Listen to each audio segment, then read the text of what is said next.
Le voy a pedir que por favor abra su Biblia. Vamos a leer como texto de introducción Romanos capítulo número 15 y versículo número 4. Este versículo es nada más para que usted pueda comprender el propósito de todas las cosas que están escritas en la Biblia. Dice: porque las cosas que se escribieron antes para nuestra enseñanza se escribieron, a fin de que por la paciencia y la consolación de las Escrituras tengamos esperanza. Amén. Puede sentarse, por favor.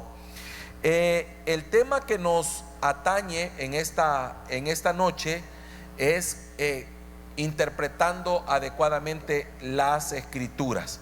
Y el propósito principal del tema que hoy vamos a ver es el poder darle el sentido correcto a la palabra del Señor.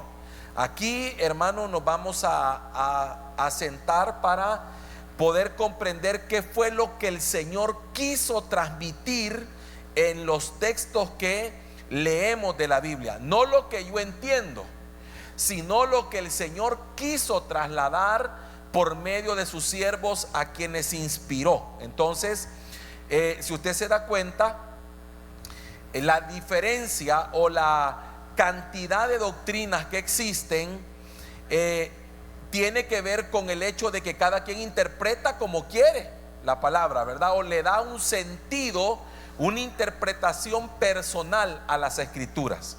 Entonces, por eso usted tiene que comprender que cuando hablamos de doctrina, no se trata de la doctrina de Huellas de Unción, ni de la doctrina del pastor Alberto, ni de la doctrina que usted conoce, sino la doctrina de Cristo. Esa es la que estamos tratando nosotros de seguir y de conocer y de aprender, porque la sacamos de las Escrituras. Entonces tenemos nosotros que encontrar cuáles son los mecanismos, las herramientas correctas o las maneras correctas de poder interpretar las Escrituras. Entonces hay algunas reglas que nos van a servir. Por lo menos hoy le voy a hablar de cuatro reglas que nos pueden servir para poder darle el mejor sentido o el sentido correcto a las Escrituras. Recuerde lo que hemos venido hablando. El Antiguo Testamento fue escrito en una época totalmente diferente, en un lenguaje totalmente distinto que es el hebreo, en una serie de hábitos y costumbres totalmente diferentes que muchas veces cambian el sentido de las cosas. Y también tenemos que entender que el Nuevo Testamento fue escrito en arameo y en griego, y que estos idiomas tienen muy poca conexión con el español.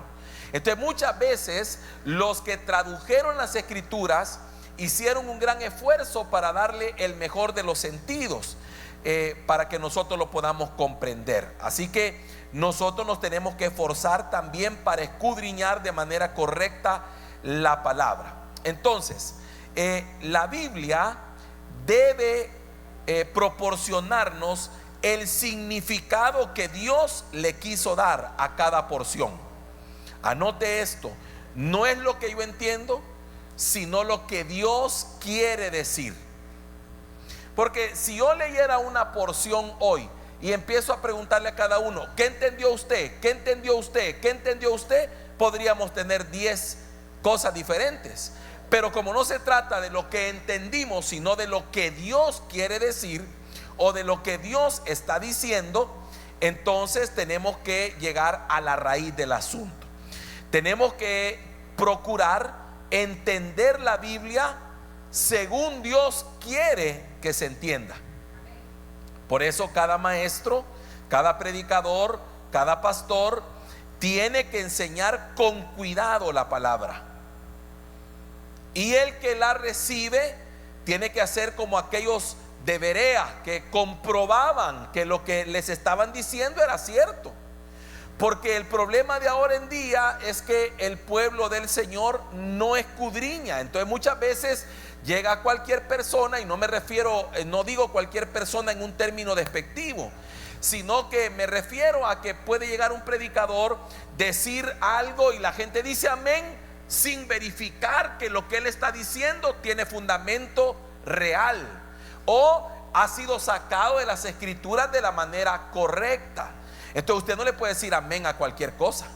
Tiene que comprobar que lo que se le está enseñando es correcto. Tiene que entender usted, hermano, que tanto el que enseña debe ser guiado por el Señor, como también el que recibe la enseñanza tiene que pedirle al Señor que le revele esa palabra. Entonces nos vemos obligados todos, tanto el que enseña como el que aprende, a conocer algunas reglas de interpretación para poder entrar en el sentido correcto de las escrituras. Así que la primera la primera regla que hoy vamos a tocar parece sencilla, pero realmente no lo es esta. La primera regla, el primer principio de interpretación es leer cuidadosamente las porciones de la Biblia. Fíjese bien, leer con cuidado cada porción. Mire qué interesante esto. ¿Por qué le digo que parece sencillo? Porque usted me va a decir, pastor, eso está fácil, pero no es cierto. Leer cuidadosamente significa, hermano, poner énfasis en cada una de las palabras que están ahí en la Biblia, poner énfasis en la puntuación que hay en ese versículo, poner énfasis en la gramática que se usa en cada versículo. Por ejemplo, le voy a poner un ejemplo. Si usted abre su Biblia y me acompaña y me lo ponen ahí en pantalla, Primera de Timoteo capítulo 6 y verso 10. Le voy a poner un ejemplo de uno de los versos más mal interpretados que existen. Por ejemplo, ahí dice: porque raíz de todos los males es el amor al dinero, el cual codiciando algunos se extraviaron de la fe y fueron traspasados de muchos dolores. Si usted lo lee así a la carrera y rapidito, porque raíz de todos los males es el amor al dinero, muchas personas al leer eso se han saltado varias cosas. La primera es que no dice la raíz, sino que dice raíz. Eso es lo primero. Quiere decir que no es la única raíz que existe. Segundo, no es el dinero el problema, sino el amor al dinero. Entonces de aquí han sacado muchas veces de contexto este versículo como para darle una connotación negativa al tema del dinero, cuando que en realidad, hermano, el dinero no es bueno ni malo. El problema es lo que hacemos con el dinero. Porque si usted tiene bendición económica de parte del Señor y la usa para lo correcto, no tiene nada de malo. Si usted llega a su casa, yo no creo que usted, hermano, piense que el Señor va a estar feliz de que usted no tenga con qué darle de comer a sus hijos. Yo creo que usted y yo entendemos lo que la Biblia dice: amado, mi deseo es que seas prosperado en todas las cosas. Y cuando habla de todas las cosas, involucra la parte económica. Entonces al Señor, hermano, le interesa que usted sea bendecido. Así que el dinero no es problema. Usted puede tener dinero en el banco y seguir siendo la persona humilde. Usted puede tener dinero en el banco y no cambiar, porque el problema no es el dinero, sino el amor al dinero. Pero cuando usted no lee correctamente, usted ya viene y le pone una connotación negativa al tema del dinero. Número uno. Número dos, la otra cosa que yo veo ahí es que menciona que es raíz. No dice que la raíz. Eso quiere decir que la maldad tiene muchas raíces. Porque mire, hermano, porque la maldad no tiene origen en la tierra. La maldad tiene origen en el cielo, cuando tocó el corazón de Satanás. Y cuando tocó el corazón de Satanás, ¿cuál dinero había de por medio? Porque la Biblia dice la palabra del Señor: perfecto eras en todos tus caminos. Y empieza a hablar hasta que fue hallada en ti maldad. Quiere decir que en el corazón de Luzbel se halló maldad y no había dinero. Entonces, ¿cuál era la raíz ahí? ¿Me voy a entender? No es entonces el dinero la raíz de todos los males, sino que es raíz, es una de las raíces. Hay otras raíces que tienen que ver. Entonces, como usted mira, no es tan fácil como usted y yo pensamos leer atentamente las escrituras, leer correctamente, con cuidado, con atención el pasaje. Por eso yo siempre digo que la porción que usted va a leer, estudiar, o incluso bajo la cual usted está preparando algo para predicar, usted tiene que leerla detenidamente, no una vez, sino varias veces, hasta que usted comprenda lo que el Señor está diciendo en esa porción. Entonces, esos detalles son los que le dan el sentido correcto a la escritura. Entonces, incluye, fíjese bien, incluye, cuando hablamos de leer con cuidado, incluye la necesidad de entender la gramática. Por eso es que importante una palabrita, la. Si ahí dijera porque la raíz de todos los males, entonces no habría otra.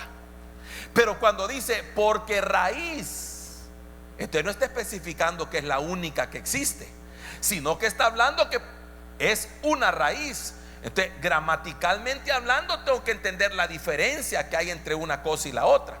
Además, muchos saltamos de una sola vez hacia las palabras que nos interesan. Por ejemplo, alguien lee y dice porque la raíz de todos los males es el dinero.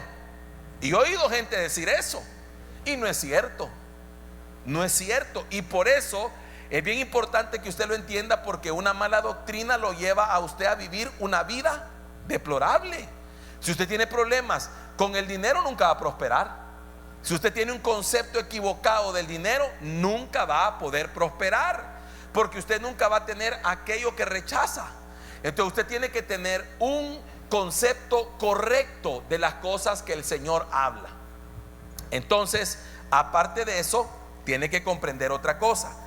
Tiene que comprender que no solamente, quiero ver si me pone Marcos 16, 17. Ahí hay otra porción que quiero que veamos, para que usted vea como ejemplos. Por ejemplo, fíjese bien, muchos podemos leer este versículo: y estas señales seguirán a los que creen. A los que creen. En mi nombre echarán fuera demonios, hablarán nuevas lenguas, tomarán en la mano serpientes, y si bebieren cosa mortífera no les hará daño, sobre los enfermos pondrán sus manos y sanarán. Entonces, si yo leo solo eso ahí, la pregunta que yo me hago en el verso 17 es, dice, estas señales seguirán a los que creen. ¿A los que creen en qué? Fíjese bien, ahí tenemos una interpretación. ¿Qué otra cosa piensa usted? Otra interpretación. Dígame alguien más. A los que tengan fe de hacerlo. Todo eso está bien, pero entonces yo digo una cosa. Ahora necesito comprender lo siguiente. Vaya al verso 16. Vaya al 15, por favor. Entonces ahora vengo y agarro desde el principio. Y dice, y les dijo, id por todo el mundo y predicad el evangelio a toda criatura. El que creyere y fuere bautizado será salvo, mas el que no creyere será condenado. Y luego dice, y estas señales seguirán a los que creen. Entonces, ¿de qué está hablando? Del evangelio. Está hablando de creer, de los que creen en el evangelio, en la buena nueva. Y la buena nueva incluye todo: a Cristo, a los que creen en su nombre, pero más que todo está hablando a los que creen en el evangelio de nuestro Señor Jesucristo. Entonces se da cuenta que hay que leer atentamente, porque si no, yo puedo decir a los que creen en qué. Entonces, si yo sigo leyendo ese verso, le podría contar en los versos adelantes. Hay, por ejemplo, yo vi en Estados Unidos una iglesia donde lo que hacen en los cultos, fíjese bien lo que hacen en los cultos. En los cultos llevan serpientes Y entonces, serpientes venenosas. Y entonces la gente, ¿verdad?, le ponen la serpiente para que esté ahí con ellos, ¿verdad? Y todo, y como ahí dice, tomarán en las manos serpientes, dice. Entonces ellos vienen y lo hacen doctrina. Y entonces ya si viene la serpiente y muerde a alguien y se muere, es porque no creía. Hermano, ¿se da cuenta hasta dónde podemos llegar con una doctrina errónea, leyendo equivocadamente? Otros dice, y si bebieren cosas mortíferas, entonces los hacen beber cosas que tienen veneno para ver si así, si creen o no. Y ahí no está diciendo eso. Ahí lo que está diciendo, y si bebieren, si por aquello de las, ¿qué le puedo decir yo? No que ellos lo estén buscando, sino que por alguna razón los quisieran envenenar y les quisieran dar veneno, no les hará daño. Y aparte de eso, hermano, no está hablando de irlo a buscar. Pero mire cómo se puede prestar a una mala interpretación y crear una doctrina a base de cosas que no tienen ningún fundamento. Entonces usted mire en esa iglesia que le digo yo, entonces ahí anda la gente con las culebras y andan danzando como quien dice, aquí la ando en el cuello y no me hace nada. Mentira, eso no tiene nada que ver, hermano. Eso no tiene ningún sentido, porque no es eso lo que está diciendo la escritura. Amén. Por eso también es bueno que usted use diferentes versiones de la Biblia para ampliar lo que se está diciendo. No nos toca ver todavía ese tema, pero yo le voy a poner algunos ejemplos. Cuando yo estoy estudiando una porción, no utilizo solamente la Biblia Reina Valera. Yo me baso en la Reina Valera 1960. Esa es la Biblia con la que yo predico, con la que yo estudio, y es como mi referente. Pero para ampliar conocimiento y para comparar algunos versículos, utilizo otras versiones. Por ejemplo, Nueva Traducción Viviente, la Biblia Lenguaje Sencillo, Biblias con comentarios como la Scofield, la Thompson. Pero además de eso, utilizo algunas traducciones que son como más literales, como por ejemplo la Biblia de las Américas. Utilizo también en algunos casos utilizo la Peshitta, que es una Biblia traducida directamente del original, pero todas ellas las uso como referencia, no para predicar, no tampoco para hacer toda la enseñanza, sino como para ampliar, porque eso me ayuda. Número 2, siguiente regla. La primera es leer. Mire el que tenga la par y dígale con comas, con punto y seguido, punto y aparte. Todo eso hay que respetarlo. Porque mire, vuelva por favor al verso 17. Aquí hay un conflicto, se lo voy a leer. Trate de ponerme atención en esto. Cierren todos sus ojitos, no miren ahí. Solo escúcheme a mí y vea qué interpreta usted y vea si cambia la interpretación. Si yo se lo leo como está ahí: y estas señales seguirán a los que creen. En mi nombre echarán fuera demonios, hablarán nuevas lenguas. Verso 18, vamos. Tomarán en las manos serpientes, y si bebieren cosa mortífera no les hará daño. Sobre los enfermos pondrán sus manos y sanarán. Ahora se lo voy a leer de otra manera. Verso 17 otra vez. Y estas señales seguirán a los que creen en mi nombre, echarán fuera demonios. ¿Cómo lo entendió? Cambió la interpretación. Con solo no haber respetado, o con solo no haber respetado los dos puntos que están ahí, con solo haberlo leído de forma corrida, cambió la interpretación. Entonces usted tiene que saber cómo lo va a leer. Por eso tiene que ver si hay un punto, si hay una coma, si hay un paréntesis, si hay dos puntos. ¿Por qué? Porque la interpretación tiene que ver con todo eso, ¿verdad? Ahora, segunda regla: leer el contexto. No haga doctrina sin leer contextos. Por ejemplo, mire, uno tiene que saber cuando hay un verso que uno quiere establecer como una verdad, tiene que leer a quién se le está diciendo, en qué tiempo se está tocando ese tema, en relación a qué. Porque, por ejemplo, hermano, yo podría leer y sacar versículos de contexto y establecer una doctrina. Y le voy a decir, pero aquí está escrito.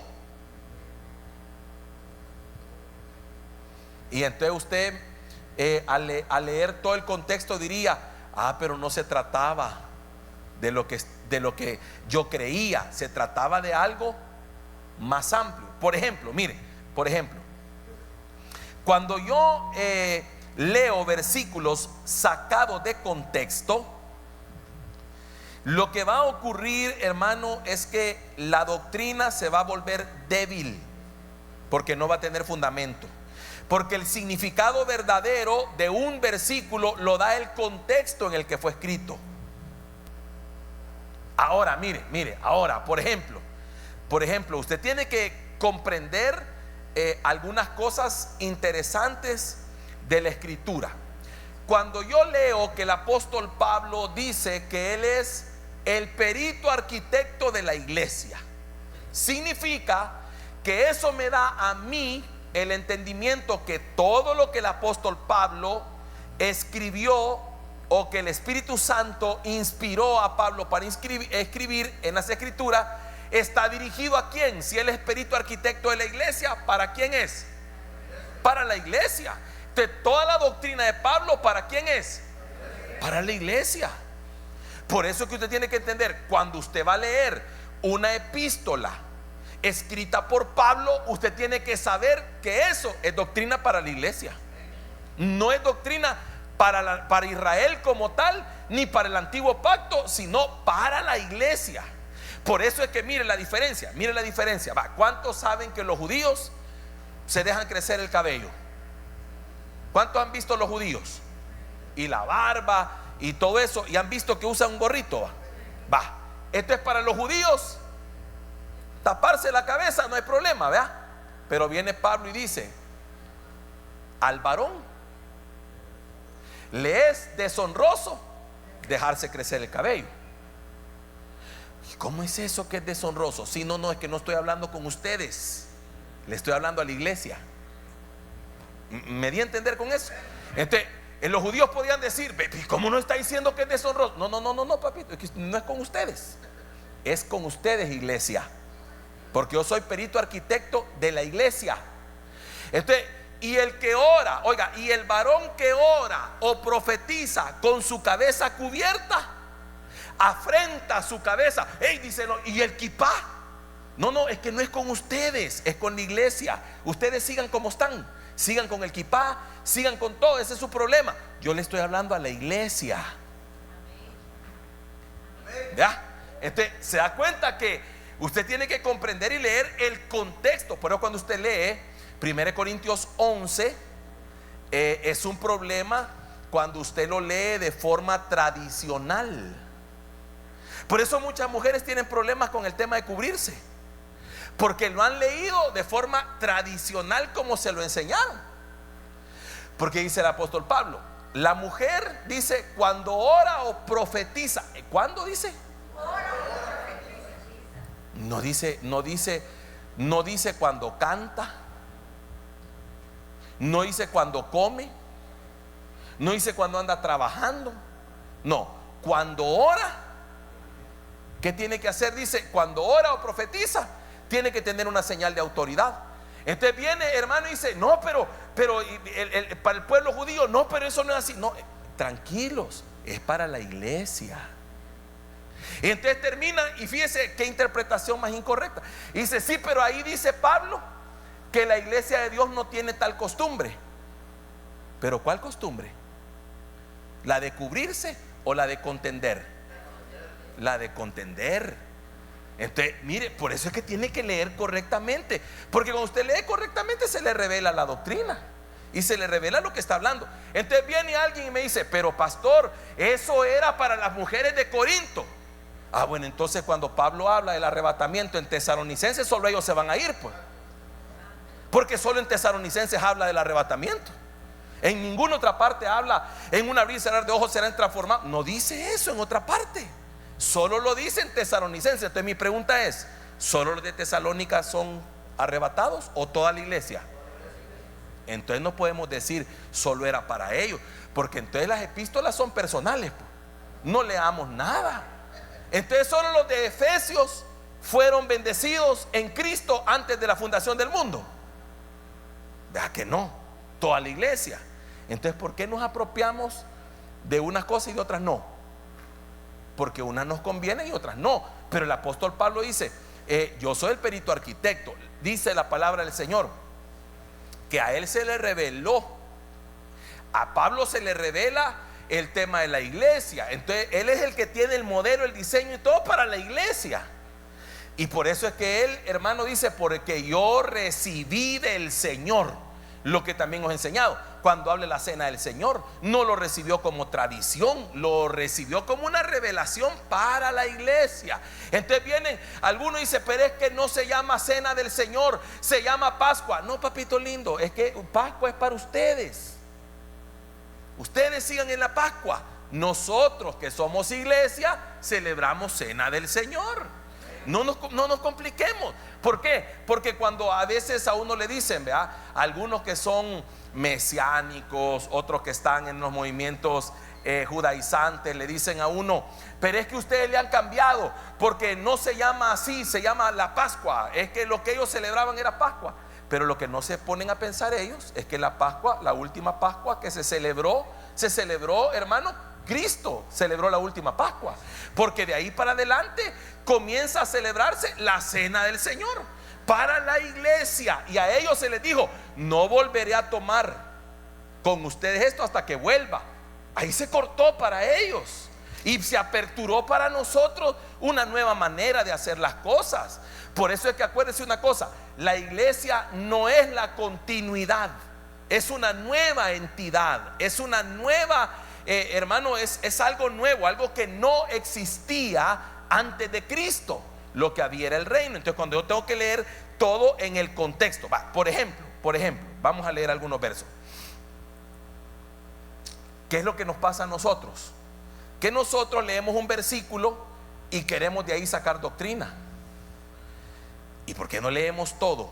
Como yo les decía la vez anterior, vea, leemos un versículo que dice que la mujer no use ropa de varón.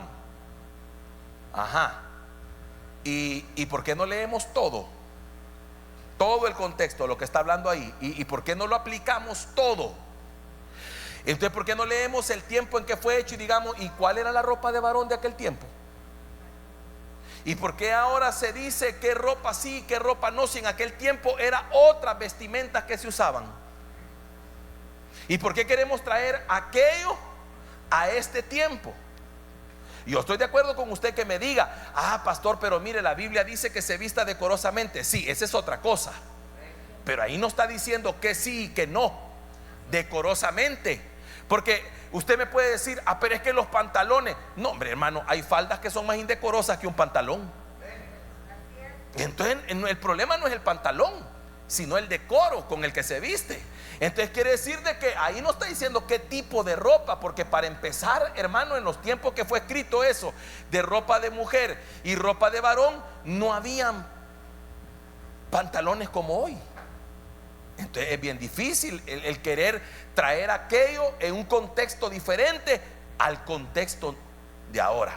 Por ejemplo, Primera de Crónicas 2:9. Alguien que lo busque, aquí lo van a poner en pantalla. Primera de Crónicas 2:9.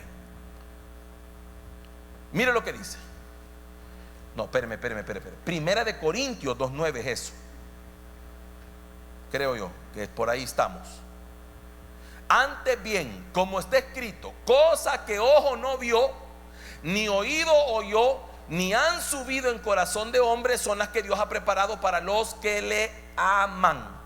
Lo que da a entender ahí, hermano, es que hay cosas que no se han visto, cosas que no se han oído, cosas que no han subido en corazón de hombre. Y eso de alguna manera es cierto, pero ese mismo versículo fue citado en el antiguo pacto, en Isaías 64:4.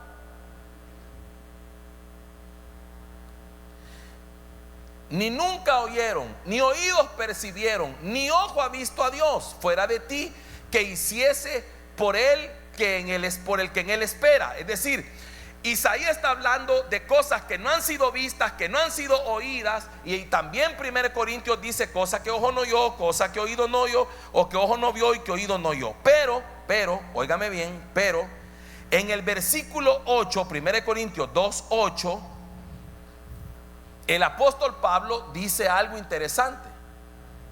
1 Corintios 2:8 dice: lo que ninguno de los príncipes de este siglo conoció, porque si la hubieran conocido nunca habrían crucificado al Señor de gloria. Está hablando de gente que no conocía al Señor y que no conocía a Dios. No conocían, no hubieran crucificado al Señor si hubieran sabido quién era. Entonces, en el verso 10, Pablo dice: pero Dios nos la reveló a nosotros. ¿A quién? Va, entonces espérenme. Cosa que ojo no vio, que oído no oyó y que no han subido en corazón de hombre son las que Dios tiene. ¿Para quién? Para los que le aman. Entonces vea lo que dice el siguiente verso: pero Dios nos la reveló. O sea que, hermano, lo que estaba diciendo es que habían cosas que no habían sido reveladas antes de, pero ahora ya fueron reveladas. ¿A quiénes? A nosotros por el Espíritu.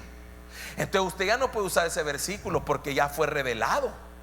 Mire qué tremendo. O sea, ya aquello, cosa que ojo no vio, ni oído no oyó, y que no han subido en corazón de hombre, son las que Dios tiene. ¿Para quién? Pero ya Dios se la reveló a usted por medio del Espíritu. Porque, oiga, porque el Espíritu todo lo escudriña, aún lo profundo de Dios. Significa entonces, hermano, que esto tenía cumplimiento, o esto era así antes de. Eso es como cuando interpretamos mal. Le voy a poner otro verso: el día y la hora nadie lo sabe, porque el Señor vendrá. ¿Cómo vendrá? Y muchos creyentes lo están esperando como ladrón en la noche. Incluso hasta coritos han sacado de eso. Y para usted y para mí el Señor no va a venir como ladrón en la noche. No puede venir como ladrón en la noche. Y se lo puedo mostrar bíblicamente, porque la Biblia dice que eso es para los que están en tinieblas. Pero vosotros no estáis en tinieblas, sino en luz. Entonces dice algo, mire lo que dice. Entonces dice: y por tanto, dice, somos hijos de luz. Quiere decir que para nosotros no estamos esperando al Señor como ladrón en la noche, lo estamos esperando como el amado. Nosotros no vamos a ser sorprendidos como ellos que no le están esperando. Nosotros sí le estamos esperando. Estamos atentos a las señales, estamos atentos a lo que está pasando. No va a venir a nosotros, no va a venir de una forma, hermano, como va a venir para el mundo. Entonces usted no puede decir: es que el Señor vendrá como ladrón en la noche. Sí, para ellos, pero para usted no. Usted va a tener, hermano, usted va a tener señales, usted va a tener aviso. Usted, el Señor le va a alumbrar, el Señor le va a mostrar un montón de cosas. Por eso es de que la iglesia del Señor necesita comprender la diferencia de los que andan en tinieblas a los que estamos en luz. ¿Se da cuenta cómo podemos nosotros perdernos por no leer contextos? Por no leer lo que la Biblia dice claramente. Entonces, Pablo lo que dice en estos versos, en el verso 10, es que ya todas esas cosas que no habían subido a corazón de hombre, que no habían sido vistas por ojo, ni oídas por oídos, ya Dios nos las reveló por medio del Espíritu a nosotros. Entonces se refiere a los misterios del Evangelio, se refiere a lo que Cristo venía a hacer, porque no había sido visto, pero ya lo vimos. Eso es como, mire, como cuando hablamos de la gloria postrera de esta casa. Fue profetizado de aquella casa que estaba en ruinas, y entonces el profeta Ageo, hermano, Dios lo hace profetizar, porque la gloria postrera de esta casa será mayor que la primera. Y también tuvo cumplimiento. ¿Sabe por qué? Porque aquella casa tenía una gloria material, pero la gloria postrera fue mayor. ¿Sabe por qué? Porque Cristo mismo entró en ella. Entonces se volvió una gloria mayor que la primera, porque la primera fue de índole material, pero la segunda fue que el Dios todopoderoso hecho hombre entró en esa casa. Entonces ya también tuvo cumplimiento. Número 3, tercera regla. Ya le dije, lea atentamente, lea todo el contexto, lea el capítulo, no lea solo el versículo, lea todo. Por ejemplo, otro versículo sacado de contexto: mi Dios pues suplirá todo lo que os falte de acuerdo a su riqueza en gloria en Cristo Jesús. Bonito suena, pero lee el contexto. Lo está diciendo como una promesa a los de Macedonia, que habían ofrendado aún en su escasez. Entonces, producto de haber hecho eso, vas a recibir lo otro. Le voy a poner otro ejemplo. Isaías, no me acuerdo si es 54:17. Alguien que me lo busque. Ahí está, qué lindo. Ninguna arma forjada contra ti prosperará, y condenarás toda lengua que se levante contra ti en juicio. Esta es la herencia de los siervos de Jehová. Y alguien se lo apropia y ni le sirve a Dios. Y ahí dice que es la herencia de los siervos. Usted lea todo el contexto. ¿Por qué le digo esto? Porque alguien puede estar creyendo que esos primeros versos se van a cumplir en él, y cuando no se cumple en él, no se explica por qué. Y es porque no leyó. Es que esa es una herencia. Es que mire, hermano, es que no puede ser la misma herencia para el que sirve que para el que no sirve. Claro que no, hermano, no se puede. ¿Por qué? Porque el que le sirve al Señor tiene el respaldo del Señor, porque aquel que te mandó también te respalda. Entonces lo que el Señor dice es: ninguna arma forjada contra ti va a prosperar. Aunque el enemigo te quiera hacer frente, no va a poder. Y aunque una lengua se levante contra ti en juicio, tú la vas a poder condenar, porque esa es tu herencia como siervo. Pero aquel que pues sí, no quiere servirle al Señor, o que puso la mano en el arado y después dijo ya no quiero, ya no tiene derecho a eso. Por eso hay que leerlo todo, el contexto. Número 3, lea los pasajes paralelos. ¿Qué significa esto? Que la mayoría de cosas que están escritas en la Biblia tienen un pasaje paralelo. Por ejemplo, los evangelios, los 4 evangelios mencionan algunas cosas que las menciona Mateo, Marcos, Lucas y Juan. Los 4 muchas veces mencionan el mismo acontecimiento, pero de forma diferente. Le voy a poner un ejemplo. Por ejemplo, se menciona en Mateo capítulo 9 y versículo 2 en adelante, se menciona la curación de un cojo, o la sanidad de un hombre, de un paralítico que fue llevado. Dice: y sucedió que le trajeron un paralítico tendido sobre una cama, y al ver Jesús la fe de ellos, dijo al paralítico: ten ánimo, hijo, tus pecados te son perdonados.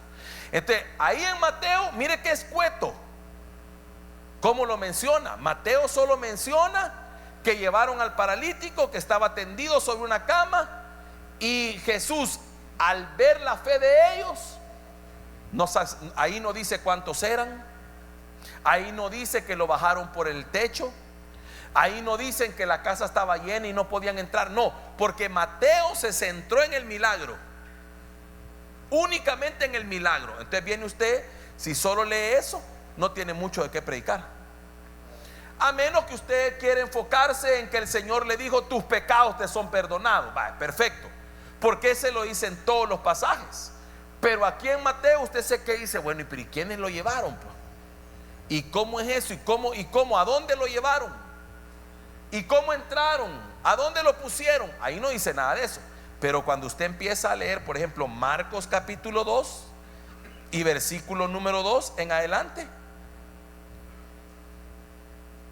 ahí dice: e inmediatamente se juntaron muchos, de manera que ya no cabían ni aún a la puerta, y les predicaba la palabra. Entonces vinieron a él unos trayendo un paralítico que era cargado por 4. Espérese, entonces ya aquí ya me amplió. Es la misma porción, es un pasaje paralelo. Es la misma porción, solo que aquí se manifiesta que ese paralítico, allá dice que era llevado por unos, pero aquí dice que esos unos eran 4. Y mire qué tremendo lo que dice: y como no podían acercarse a él a causa de la multitud, descubrieron el techo. Oiga, no rompieron el techo, como muchos predicadores que hacen el ridículo diciendo eso. Rompieron el techo, algo se va a romper. No, hermanito lindo, no dice que rompieron, descubrieron.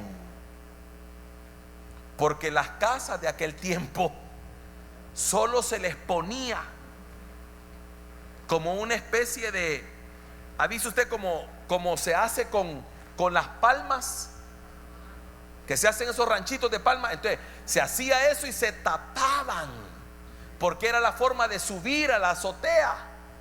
Pero mientras no se estaba usando, se tapaba. Entonces lo que hicieron fue quitar lo que se ponía para tapar el techo.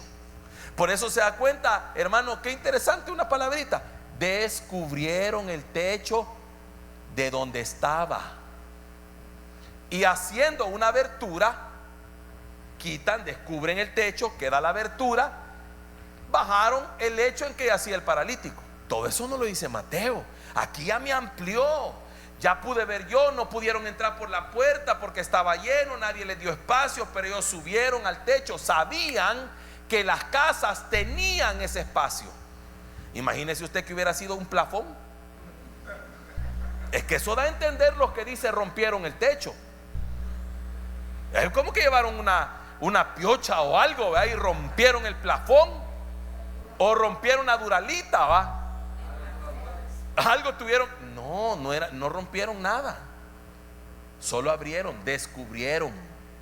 Como que usted tuviera un toldo tapando el techo, porque es la forma en que usted sube al tejado. Entonces lo quitaron. No hicieron ningún alboroto, sino que descubrieron el techo. Ellos sabían, cuando dijeron: ¿por dónde entramos? No hay entrada, entonces bajémoslo por el techo. Entonces bajaron el lecho en que yacía el paralítico. Y cuando el Señor lo vio, dice que al ver la fe de ellos, dijo al paralítico: tus pecados te son perdonados. Entonces este pasaje amplía, explica, aumenta, enriquece lo que dice Mateo. Por eso usted no se puede quedar con una sola porción. Tiene que buscar todos los pasajes que hablan de ese mismo hecho en las Escrituras. Le voy a poner otro ejemplo. Si usted no aplica esta regla, usted va a condenar a Lot. Usted puede hablar de Lot diciendo cualquier cosa, condenando a Lot por no usar esta regla de interpretación.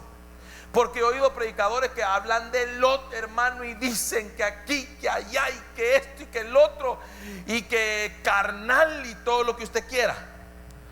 Sí, pero se les olvida que la Biblia se interpreta sola.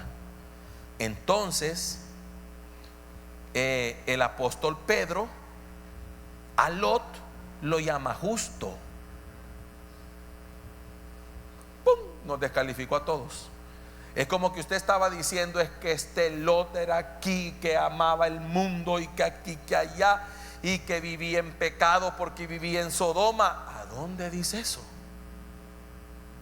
No dice en ninguna parte. Ahí nos bota todo cuando usted llega y el apóstol Pedro dice: y el justo Lot.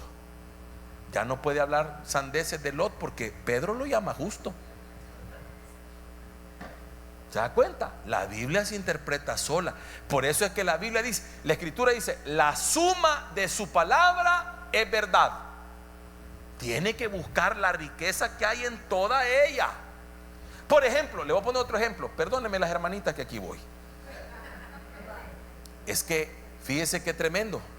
Porque la Biblia, cuando la gente dice es que Adán fue engañado por la serpiente, mentiras. La Biblia dice que la engañada fue Eva. A Adán no lo engañaron. Adán comió del fruto sabiendo lo que estaba haciendo. Pero la engañada fue Eva. Temo pues que como la serpiente engañó a Eva, no dice Adán. Entonces hay que leer bien, porque mire, lo que pasa, ¿sabe qué es también? Que muchas veces lo que oímos de otros repetimos sin saber si está o no está escrito, o si está. Por otro ejemplo, tal vez ¿qué le puedo decir yo? No le ha pasado a usted, pero a mí sí. Cuando hablan y dicen: cuando el Señor botó a Pablo del caballo. ¿Y de cuál caballo? Pues, ¿a dónde dice que iba en caballo? No, pastor, pero lo más seguro es que iba en caballo. No, pues sí, pero permítame, no suponga, porque la suposición es la madre de los errores. A usted no lo han puesto a suponer ni a imaginar, a usted lo han puesto a leer, y ahí no habla de caballos. Como un día que alguien decía predicando que Pablo era abogado. ¿Cómo? Sí, porque era maestro de la ley, pero de la ley de Dios, mijito, no de la ley. Pero decía que era abogado, como Pablo, que era porque estaban en un evento de profesionales. Entonces quiso sustentar eso y dijo: así como Pablo dice que era abogado y que predicaba el evangelio, porque dice la Biblia que era maestro de la ley. Sí, pero de la ley de Dios. Entonces podemos usar, por no leer, por no enriquecer con las demás porciones de la Biblia, porque usted tiene que leer qué dice, hermano, en otras porciones. Por ejemplo, hay libros paralelos. Por ejemplo, Crónicas tiene muchos pasajes que se repiten o que hablan de lo mismo con los libros de Primera de Reyes, Segunda de Reyes. Casi que narra los mismos episodios, solo cambian algunas cosas o enriquece con algo otras cosas. Los evangelios igual, las epístolas, hermano, qué tremendo cómo se aumenta el conocimiento, porque una misma cosa la menciona en otra epístola el apóstol Pablo, Pedro, Judas. Entonces usted enriquece, no se quede con una sola cosa, no se quede que aquí dice, pastor. Sí, pero espéreme, ¿a dónde más se habla de eso? Otro versículo sacado de contexto. Viene alguien y dice: la Biblia dice que todo se tiene que hacer en orden. Ah, qué bien, vea. Yo estoy de acuerdo con eso. ¿Cuántos están de acuerdo con eso?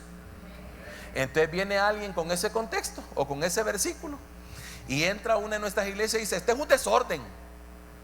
Sí, pero permítame, porque la Biblia dice que todo tiene que hacerse en orden. Pero ¿orden de quién? ¿De Dios o del hombre? Porque tu orden puede ser desorden delante de Dios, y tu desorden puede ser orden delante del Señor. Por ejemplo, cuando la gloria de Dios se metió en el templo que estaban inaugurando, el templo de Salomón que estaban inaugurando, dice que los sacerdotes ya estaban preparados y tenían el orden. Pero cuando la gloria de Dios se metió, perdieron el orden. Entonces la gloria hace que se pierda el orden humano, sí. Y es ahí donde tienen conflicto un montón de personas, porque vienen y dicen: ese desorden a mí no me gusta. Sí, pero es que para ti es desorden, pero para Dios no. Para Dios ese es el orden correcto. Para Dios, le voy a poner otro ejemplo del orden correcto de Dios y equivocado de los hombres. Por ejemplo, Dios dice esto: los últimos serán primero. Imagínese ese orden, empezar por los últimos. Según mi lógica, los primeros tendrían que ser, ¿verdad?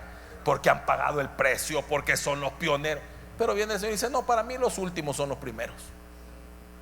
Me bote el orden. Entonces por eso usted no puede, porque imagínese usted, si ese versículo hablara de orden humano, usted tiene un concepto de orden, él tiene otro, ella tiene otro, usted tiene otro, y yo tengo otro. Entonces no nos pondríamos de acuerdo. Entonces, ¿dónde está el orden? El orden para los cultos, ¿dónde está? ¿Quién dice, pastor, que tiene que empezar de esta manera y seguir aquí, seguir allá? Entonces viene la gente que no sabe de esto. Hoy vamos a romper la monotonía. Hoy le voy a poner un ejemplo que puede pasar. Hoy vamos a predicar y después vamos a recoger la ofrenda. Vaya, digo yo, entonces esta persona alteró el orden de Dios, porque primero se da para después recibir. Ese es el orden correcto. Dando es como se recibe. Número uno, algo tiene que subir para que algo baje. Número dos, oiga, vámonos al orden correcto. ¿Quieres saber de dónde saca el orden? Vámonos al tabernáculo de reunión. Ahí está el orden, el proceso. ¿Cómo se entraba? Entrar por sus puertas con alabanza, con acciones de gracia, a sus atrios con alabanza. Y después de pasar de ahí, entonces entramos al lugar santo, palabra. Entonces no se puede recibir la palabra si antes usted no ha ofrendado. Ese es el orden. No lo puedo quebrantar yo, porque si no, no le va a funcionar. No se puede tener la alabanza después de la palabra, hermano. Hoy vamos a tener la palabra, porque la alabanza prepara el corazón. Porque así como primero caía el rocío y después bajaba el maná, entonces no puedo. Ese es el orden del Señor. Es que no se trata de mi orden, se trata del orden de Dios. No sé si me está agarrando todo eso. Entonces, por ejemplo, los libros proféticos se tienen que estudiar de una manera conjunta. Leerlos todos, no sacar algo de contexto para hacer una doctrina de lo que no es.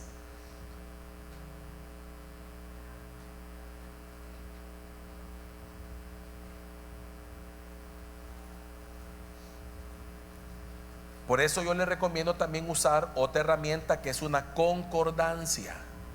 ¿Qué es una concordancia? Es una herramienta que le permite a usted saber una palabra en qué otras partes de la Biblia está mencionada. Si fuera el caso que usted compre un libro, una concordancia, ahí usted va a buscar la palabra tabernáculo. Entonces ahí va a decir todos los versículos donde está la palabra tabernáculo. Sabiduría, todos los versículos donde está la sabiduría. Pero si en caso usted descargara una herramienta electrónica, entonces usted pone en el buscador sabiduría y le va a tirar todos los versículos donde está la palabra sabiduría. Entonces usted va a tener amplitud para saber, y no, hermano, poner la mirada en una sola cosa, porque es tan amplio y usted necesita enriquecer el tema. No vaya a ser que usted esté hablando, así como decíamos al principio, esté hablando mal de Lot y el Señor ya lo justificó, y entonces usted quedó ponchado, hermano, ¿verdad? Número 4. Esta es la parte más larga y la más difícil de poder entrar. ¿Por qué? Porque aquí necesitamos comprender que la Biblia en muchos casos utiliza un lenguaje figurado. Entonces usted necesita comprender todas estas cosas, las figuras, los tipos, los símbolos y todas las formas literarias que utiliza la Biblia para trasladar el mensaje. Por ejemplo, Hay una figura literaria que se llama personificación. Y esto consiste en darle características de una persona a los objetos o a los animales. Por ejemplo, en Isaías 55:12 dice: porque con alegría saldréis y con paz seréis vueltos. Los montes y los collados levantarán canción delante de vosotros. Óigame, ahí está usando un lenguaje figurado. Los montes no cantan, ni tampoco los collados cantan. Está haciendo una figura literaria. ¿Cuál es esa figura literaria? Se llama personificación. Le está dando a los montes y a los collados una característica que los humanos tenemos. Y todos los árboles del campo darán palmadas de aplauso. Imagínese un árbol aplaudiendo. Una figura que en algún momento puede ser un tipo, sí, un tipo, porque la Biblia compara a los hombres con árboles. Por eso aquel hombre ciego, ¿verdad?, que oraron por él, y dijo, ya mira, y dice, veo los hombres, pero los veo como árboles. Los estaba viendo como a veces Dios nos ve, como árboles plantados junto a corrientes de agua. Por eso dice, el justo será como la palmera, y nos compara con diferentes, a veces con árboles. Pero en este caso está personificando. No es que los montes canten. Usted no va a venir a predicar un día, hermano, cante, porque si usted no canta, los montes van a cantar. No vaya a decir eso, porque los montes no cantan. Ay, Señor Jesús. Otra figura son los tipos. Los tipos. ¿Qué es un tipo? Una tipología. Un tipo es cuando algunas personas, lugares, objetos de los tiempos antiguos fueron preparados por el Señor para representar una realidad espiritual.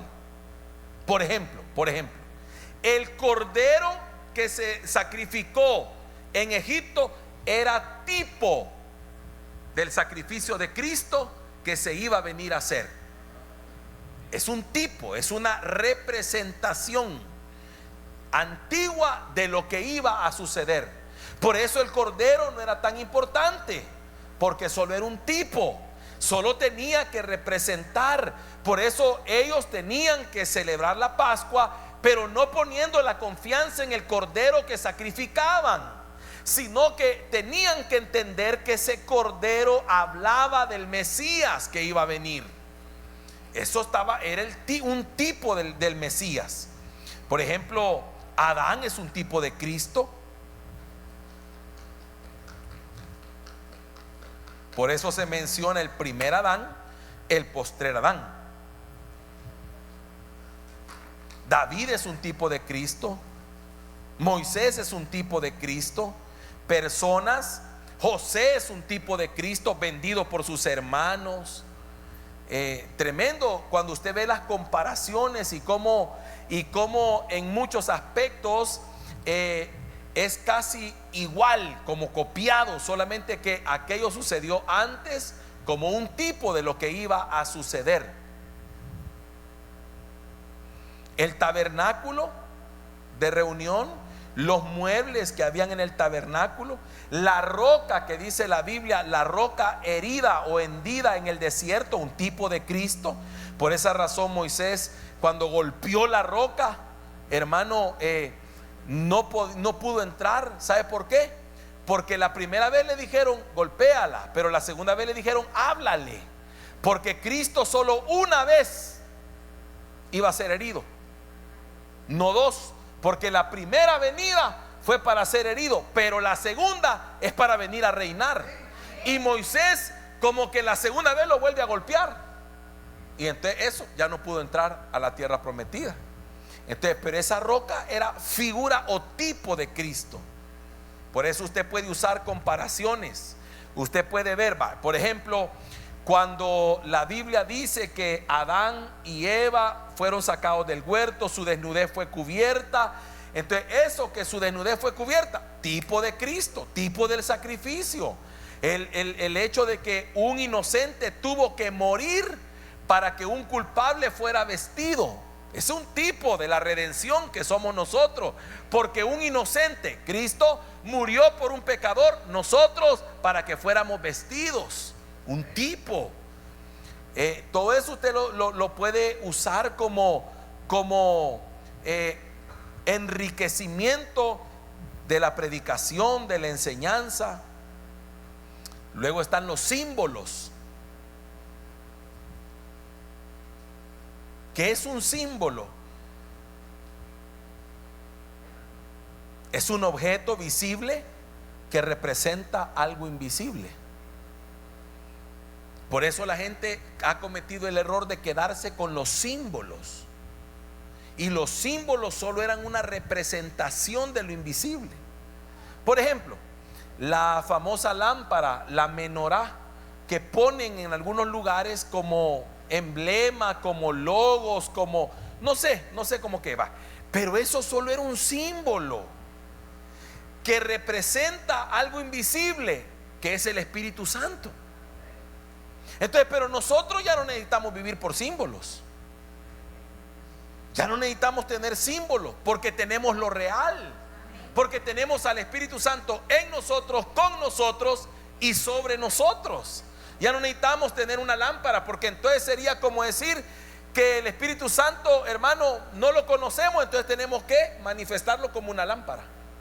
Lo que le decía anteriormente, es decir, creo que en la pasada hablábamos de algunos símbolos que se usaban en el antiguo tiempo, como por ejemplo cuando decía que las ofrendas tenían que ser sazonadas con sal. Ese era un símbolo que representaba algo. Pero ahora ya no necesita la sal, porque usted es la sal de la tierra. Usted es lo que preserva. La iglesia preserva. La iglesia es la sal. Aquello solo era un símbolo de lo que no se veía. ¿Por qué? Porque la iglesia no existía, pero ahora ya existe. Ya no necesito el símbolo. Por eso, mire, hermano, el aceite que se usa, nosotros como iglesia tenemos que entender una cosa: no debemos abusar del uso del aceite. A todo le queremos echar aceite. Y yo le quiero decir una cosa: búsqueme en la Biblia, en el Nuevo Testamento, ¿cuántas veces se usó aceite? Solo hay un uso. ¿Está alguno enfermo entre vosotros?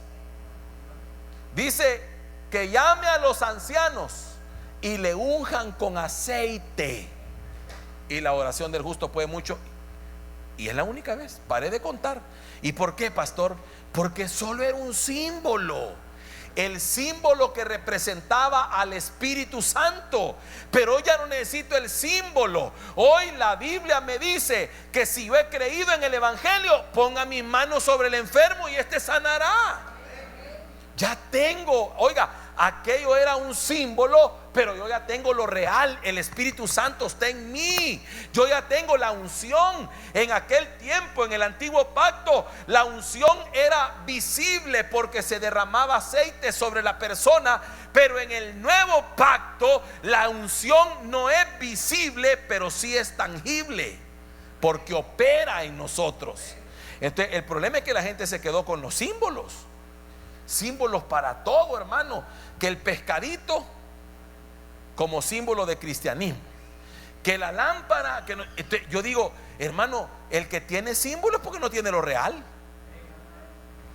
Yo prefiero tener el carro parqueado en mi cochera y no una foto de un carro, porque no quiero el símbolo, quiero lo real. Entonces yo ya tengo lo real, no necesito los símbolos. Entonces por eso usted tiene que ver todo lo que significaba aquello y lo que significa ahora. Otra cosa, otra figura, las parábolas. Hermano, las parábolas no son hechos reales. Por eso usted tiene que entender la diferencia entre las parábolas y los hechos reales. Un ejemplo. Una parábola no incluye nombres propios, solo es una ilustración. Por eso la parábola del hijo pródigo. Dígame otra parábola. La parábola del sembrador. Ajá. La higuera. Todas son parábolas. Pero por ejemplo, el rico y Lázaro no es parábola, porque ahí, de todas las que se menciona, ya hay un nombre, ya hay una persona que existe. Esa ya no es parábola, porque ya hay un nombre. Y una parábola no incluye nombres, porque la palabra parábola significa, es como una historia que asemeja una realidad. Quiere decir que parábola tiene que ver con semejanza. Entonces la parábola, hermano, lo que es contar una historia o preparar una historia que sea semejante a un hecho real, pero no es un hecho real en sí.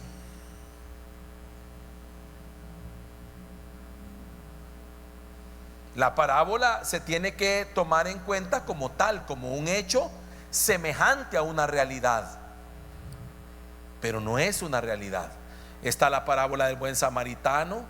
No hay ni un nombre propio, ahí no existe una persona real. Es una parábola que nos indica la forma de actuar con el prójimo, y que más que todo tiene que ver con Cristo como nuestro prójimo, porque Él fue el que nos recogió a nosotros, y el que ha dejado pagado todo para que hasta que Él venga, hermano, seamos tratados y todo. Entonces, esas son parábolas.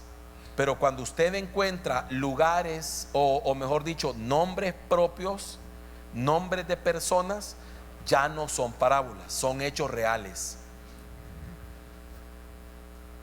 Alegorías, otra figura. Ese es un hecho abstracto, una ilustración.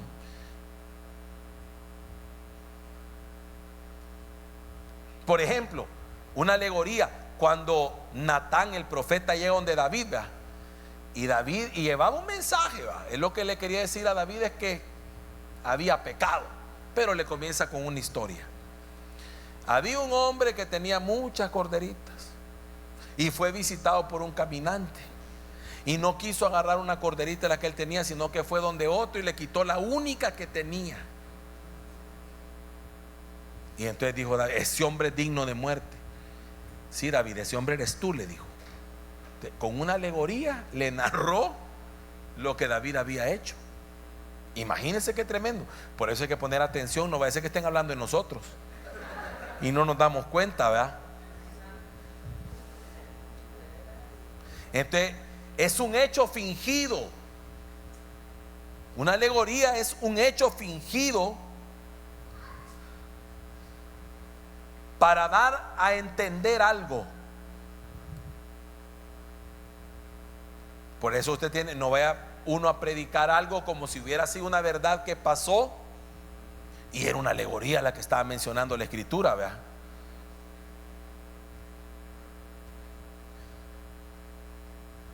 Ya vamos llegando. Yo esto se lo voy a mandar por escrito, porque son varias cosas que si no, no se va a recordar. Las metáforas, hay metáforas en la Biblia. Son comparaciones. La metáfora es una comparación entre dos objetos o dos hechos o dos personas. Por ejemplo, cuando Jesús dice yo soy la vid, es una metáfora. Él se está comparando con la vid. Entonces usted puede sacar de eso una tremenda enseñanza, porque usted puede establecer qué es la vid. Él se compara con la vid y nos compara a nosotros con los pámpanos. Entonces usted puede sacar una enseñanza de la relación que hay entre la vid y los pámpanos. ¿Por qué dice el Señor: separado de mí nada podéis hacer? Entonces una metáfora es una comparación. ¿Qué caracteriza una vid? ¿Qué caracteriza un pámpano? ¿Para qué sirven? Ahí está hablando de la vida trasladada de la vid al pámpano, la savia que llega por medio de la vid. Eso quiere decir que nosotros solo podemos tener éxito cuando la vida de Cristo nos es impartida. Usted y yo nos apartamos del Señor y nada podemos hacer. Si es pámpano, si es mango, usted puede apartarse de la vid, no hay problema. Pero si es pámpano, no puede hacer nada separado de la vid. O sea, si usted es hijo de Dios, no puede lograr nada separado de Dios. Si no es hijo de Dios, usted le va a ir bien separado de Dios. No sé si me di a entender con eso. Por eso es que a veces nos topamos con casos bien tremendos. Mire, esto es un paréntesis. ¿Por qué a alguien le va bien y nada con Dios? Chica, dice uno, y este pecado. Tranquilo, es que ese no es pámpano, ni es hijo de Dios. Ese no necesita a Dios para vivir. No es hijo. Pero usted que es hijo, necesita al Señor para vivir. El día que el Señor no lo bendice, usted no le sale nada. El día que el Señor no le da su bendición, usted le fue mal, hermano. Entonces usted sí necesita al Señor. El otro, aquel, no necesita de Dios, pero y usted dice, y le va bien, sí, pero es que él no es hijo, hombre. Usted sí. Y qué bendición que no nos salga nada cuando el Señor, o cuando nos hemos alejado del Señor. Qué bendición que el Señor nos cierre puertas cuando nos hemos alejado de Él. ¿Sabe por qué? Porque esas puertas cerradas nos hacen regresar al Señor, nos hacen reconocer que lo necesitamos, nos hace reflexionar. Otra figura, la ironía. Esto es cuando en la Biblia se expresa lo contrario a lo que se quiere decir. ¿Usted alguna vez ha sido irónico con alguien? La Biblia tiene pasajes así. Por ejemplo, cuando el apóstol Pablo utiliza la ironía, llamando a los falsos maestros, los llama como grandes apóstoles, dando a comprender al mismo tiempo que de ningún modo son apóstoles, pero irónicamente los menciona como grandes apóstoles. El profeta Elías, cuando allá en el monte Carmelo le decía a los sacerdotes acerca del falso dios Baal, les decía, griten, a lo mejor está dormido, tal vez está ocupado su Dios, tal vez está haciendo algo y por eso no les contesta. En vez de decirles, vea, su Dios es inútil o su Dios no sirve, irónicamente les decía, a lo mejor está dormido.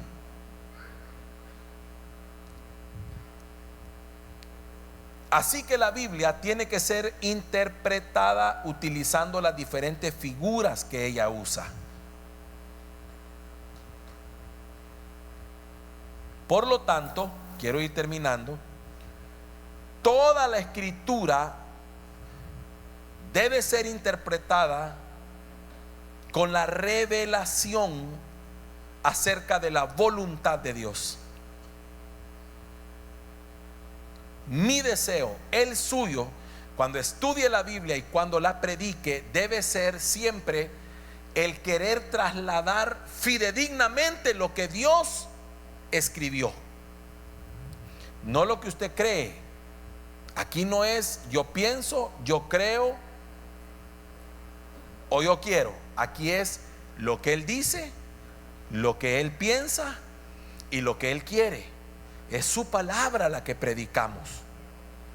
Por ejemplo, mire, un día a mí me chocó eso. Escuché a un predicador muy conocido, por cierto, y decía él, miren, dijo,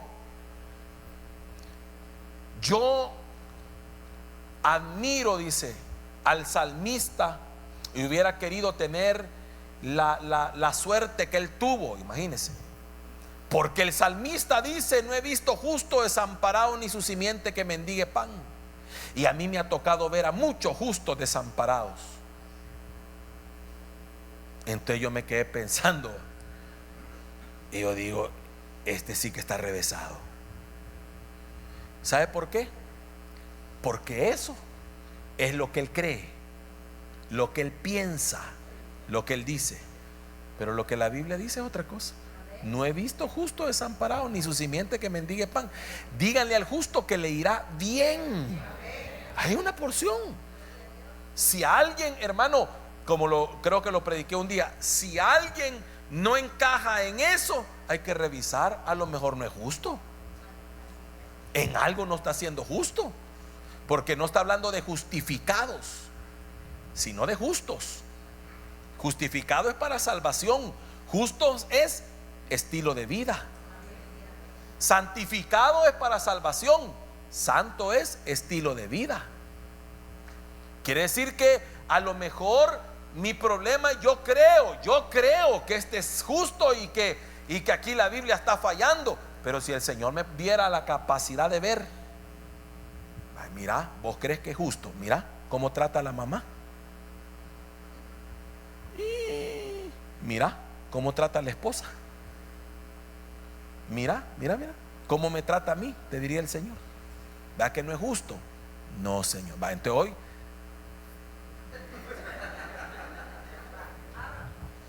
que yo le vea a alguien cosas buenas no quiere decir que sea justo. Puede ser que no lo sea, porque yo, hermano, no convivo con esa persona. Entonces uno no puede traer su pensamiento, uno tiene que trasladar lo que la Escritura dice. Entonces el aspecto más importante de la Escritura es el hecho de que todo me habla de un plan de Dios para redimir al hombre. El mensaje de salvación es el evangelio eterno. Por eso a los que creen en él, ¿a que creen en quién? En el evangelio que se les predicó, en la obra de salvación. Todo redunda en eso. Mire, hermano, toda la Escritura redunda en ese plan de salvación. Todo tiene que ver con el evangelio. Por eso se le llama evangelio eterno. Todo tiene que ver con eso. Todo lo que el Señor habló desde el principio, todo tiene que ver con la obra de Cristo. Por eso debemos tener en cuenta que la verdadera interpretación de la Biblia es un asunto que solo Dios puede dar. Por eso no se puede interpretar sin el Espíritu Santo. No es con el intelecto, no es, hermano, con los comentarios de otro, es con el Espíritu Santo de Dios. Porque el que inspiró la palabra es el que me la tiene que revelar. El que escribió la palabra es el que me la tiene que explicar. Él es el único que puede interpretarla. Por esa razón, nadie puede darle interpretación privada. Es como que usted me diga, bueno, yo así creo. Qué equivocado está. Usted puede creer, hermano, lo que usted quiera, pero si no está ahí, está equivocado.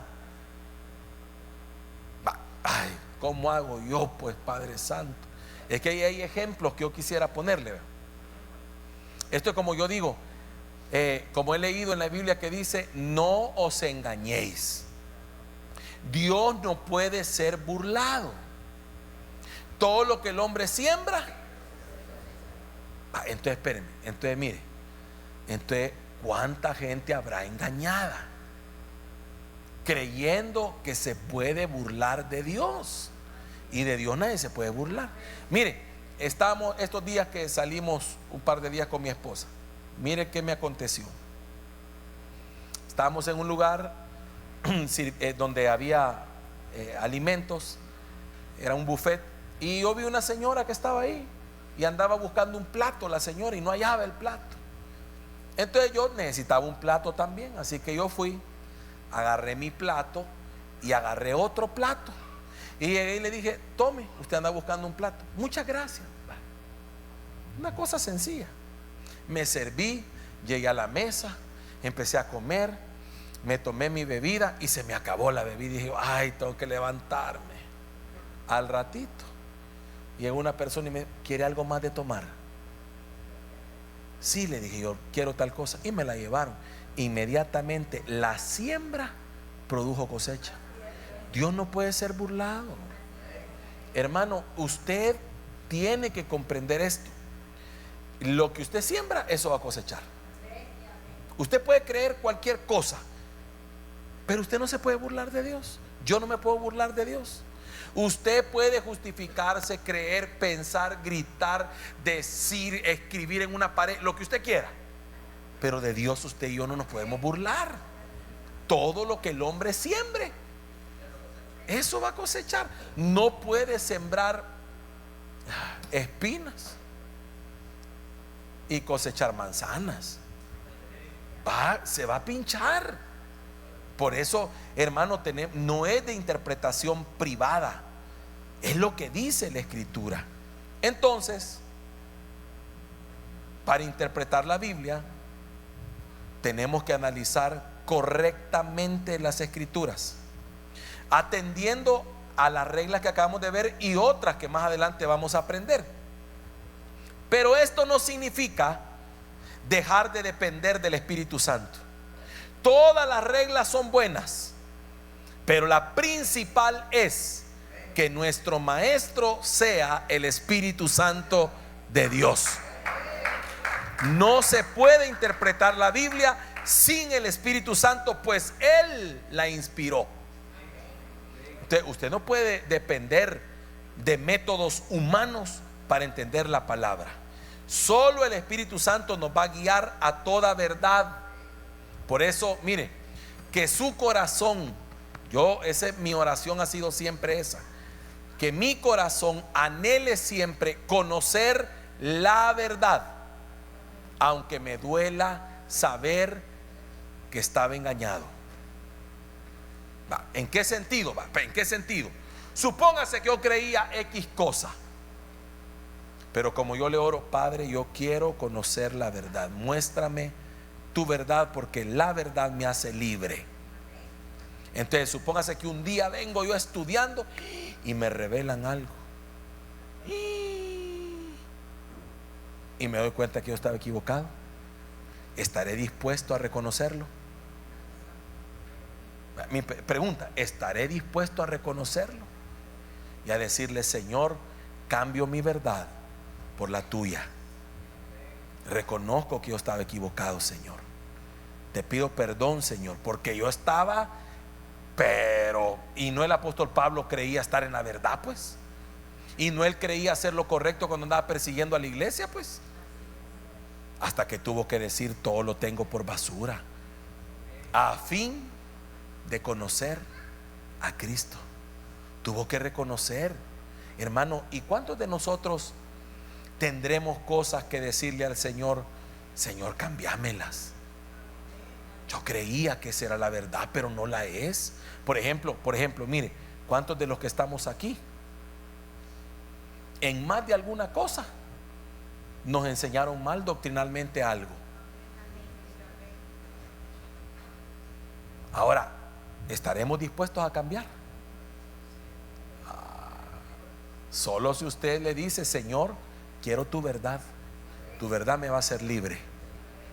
Por ejemplo, ¿a cuánta gente le enseñaron? Hable del tema, sin fin de temas, no toquemos uno en específico, pero todo lo que usted conoce y es, ¿por qué no lo filtra? ¿Por qué no le pregunta: Señor, ¿y de dónde salió esto? ¿Quién me lo enseñó? Y el que me lo enseñó a mí, ¿quién se lo enseñó a él?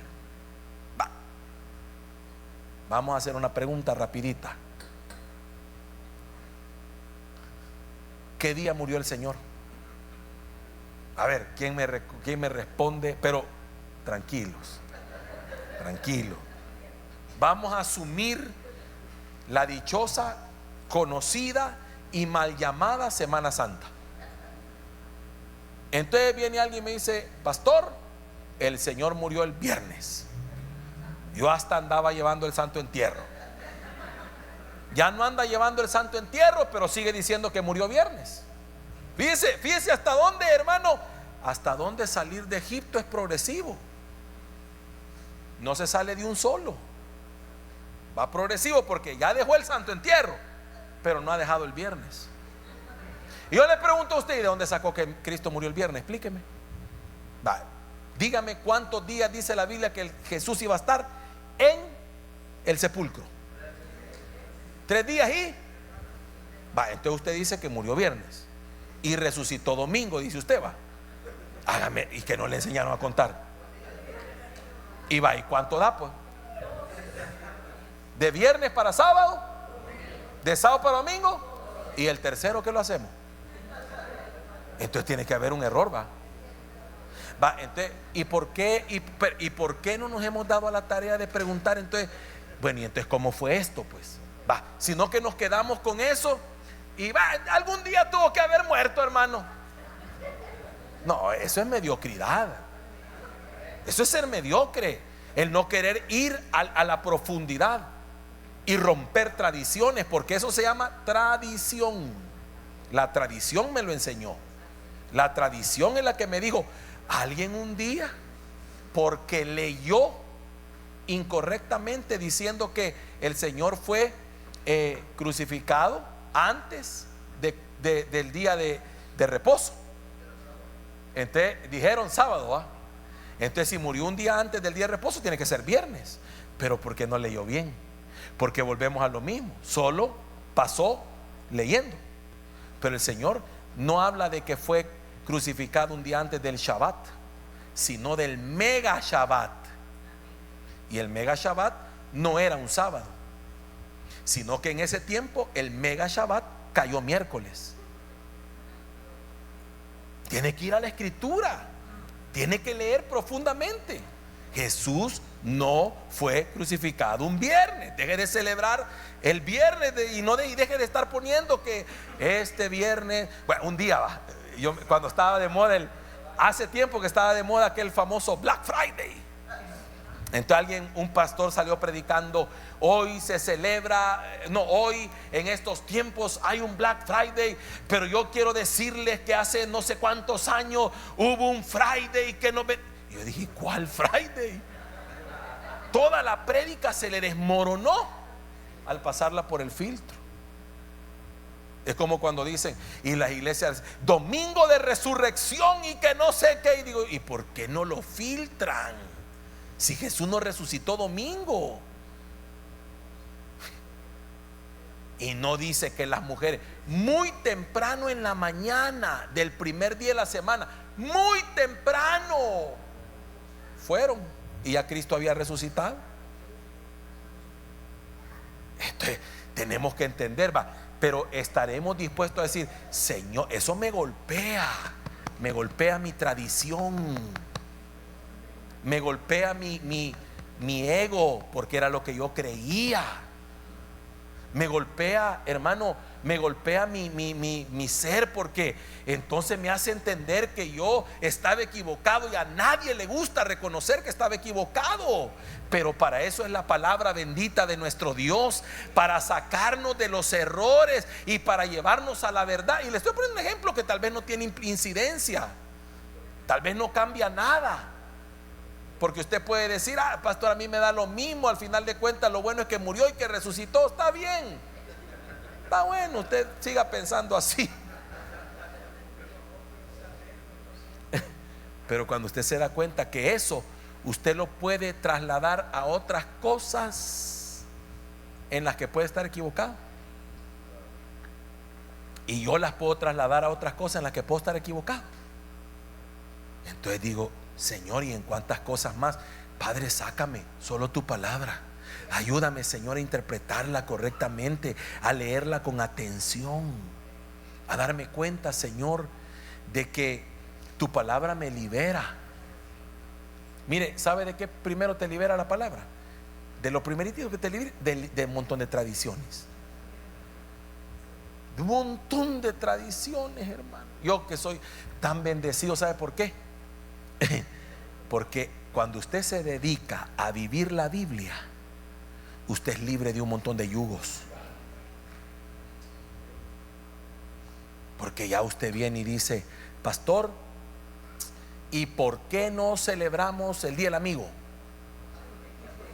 Porque no está en la Biblia, no está aquí. Y como no está aquí, mire, una celebración menos, un regalo menos. pastor, ¿y por qué no celebramos? Y yo empiezo a descartarle todo, porque a mí lo que me han puesto a celebrar son las victorias de Cristo. Celebrar su muerte y su resurrección, celebrar su victoria en mí, celebrar que Cristo murió, resucitó y venció sobre toda potestad. Eso es lo que celebramos. Entonces me hizo libre. ¿Cuántas cosas Dios te quiere librar? Todo dándole la interpretación. Amén. Vamos a llegar hasta ahí. La próxima clase, anote por favor, porque ya la próxima clase empezamos con tareas. La próxima clase el tema de la próxima clase es cómo estudiar la Biblia. Entonces ya ahí vamos a dar la explicación, pero vamos a dejar tarea para la siguiente. El tema es que todos los que estamos aquí verdaderamente interesados y comprometidos, hermano, podamos, al terminar esta enseñanza, podamos ser capaces de predicar una porción de la palabra, de armar una porción de la palabra, de armar lo que llamamos un bosquejo para poder predicar un mensaje de las Escrituras. Entonces nos va a servir tremendamente. Así es de que póngase de pie. Ahora váyase a leer las Escrituras y agarre varios pasajes y use esas 4 reglas. Lea detenidamente, lee el contexto, lea los versículos paralelos para que usted tenga mayor comprensión, y vea las figuras que pueden haber ahí, y vea ahora con esa óptica cuántas cosas van a ir cambiando en lo que usted va leyendo. Usted va a ir diciendo: ahora entiendo más, comprendo más, se me amplió más, porque ya tiene más herramientas. Déjeme ver si le puedo mandar este material para que usted lo vaya teniendo. Le voy a ir mandando la clase que ya vimos. Hasta que terminemos le voy a mandar el manual completo. Oye, damos gracias al Señor. Padre, te damos gracias en esta bendita noche, Señor. Padre, te pedimos de todo corazón. Ese es el anhelo que siempre ha habido en mi corazón, el ser dirigido hacia la verdad. Señor, yo no quiero respaldar mi verdad, yo quiero encontrar siempre tu verdad. Yo quiero encontrar la verdad de tu palabra. Quiero ser dirigido, Señor, hacia tu voluntad. Quiero hablar lo que tú, Señor, quieres hablarle a tu pueblo. La esencia, Señor, de tu palabra la quiero encontrar siempre. Te quiero pedir por cada uno de mis hermanos que están aquí. Padre, yo quiero tomar el atrevimiento, Señor, de orar, pidiéndote que lo que pusiste en mí lo pongas en ellos. Ese amor por tu palabra, esa pasión por tu palabra, ese amor por la doctrina, ese amor por el conocimiento de tu palabra, lo pongas también en ellos, mi Señor. Ese deseo de escudriñar, ese gozo que se siente cuando tú revelas algo de tu palabra, Señor, trasládalo, Señor, impártaselo también a cada uno de mis hermanos, Señor. Que ellos se deleiten en tu palabra, que se deleiten en las Escrituras, Señor, que la puedan sentir más dulce que la miel, Padre Santo, que puedan decir, Señor amado, que se gozan en estudiarla, en leerla, en practicarla, en vivirla, Señor, y que puedan, Señor amado, deleitarse siempre en estudiar tu palabra. Padre, ese anhelo que hay en mi corazón de trazar bien la palabra de verdad pueda estar también en ellos. Ese anhelo de predicar, ese anhelo de enseñar, ese anhelo de llevar tu verdad, ese anhelo de predicar el evangelio, ese anhelo, Señor amado, que hay, mi Dios, de que muchos te conozcan, puede estar en cada uno de ellos, mi Dios. Y que cada uno de los que están aquí, al terminar este tiempo, sean plenamente capaces de predicar tu palabra en cualquier ámbito donde tú los envíes, Señor amado. En el nombre poderoso de Cristo Jesús te lo pedimos. Amén y amén.